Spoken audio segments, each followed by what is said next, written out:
सुख और दुख हमारे जीवन के ये दो पहलू हैं।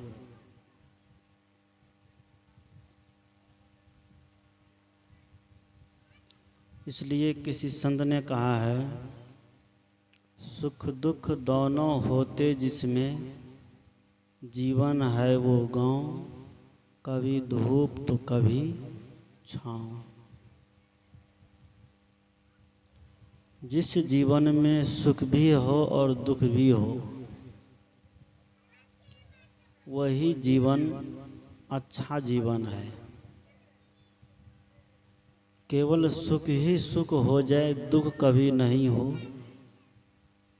और केवल दुख ही दुख हो जाए, सुख कभी नहीं हो, तो इस जीवन को कोई भी अच्छा जीवन नहीं कहेगा। सुख और दुख भी एक मानसिकता मात्र है।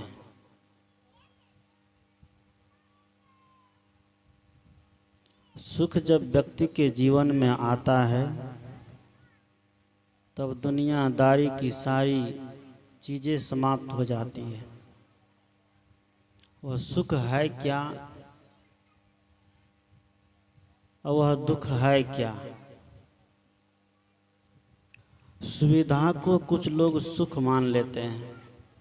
किसी के पास गाड़ी है, किसी के पास अच्छा घर है, किसी के पास ज़्यादा ज़मीन है, किसी के पास अच्छे कपड़े हैं, किसी के पास सुंदर मोबाइल है, महंगे मोबाइल है।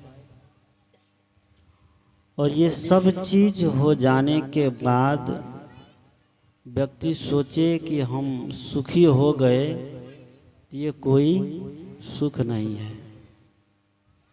अच्छा मोबाइल है, गिर गया टूट गया तो दुख चालू हो गया।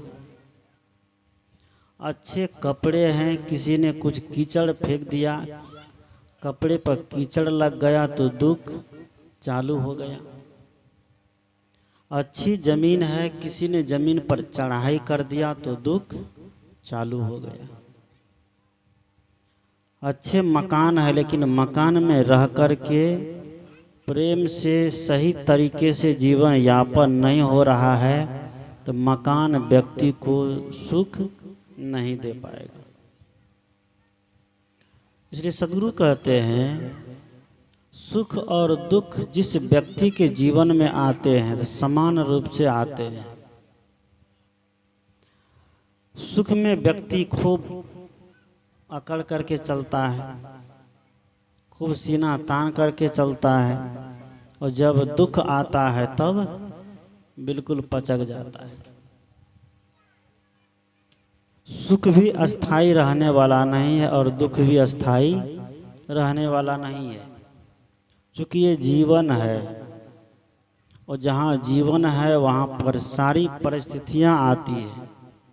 हमारे साथ किया, बड़े बड़े लोगों के साथ आए, जिनको हम भगवान मानते हैं, जिनको हम भगवती मानते हैं, जिनको हम देवी और देवता मानते हैं, उनके पास भी बहुत बड़े बड़े दुख आए और बड़े बड़े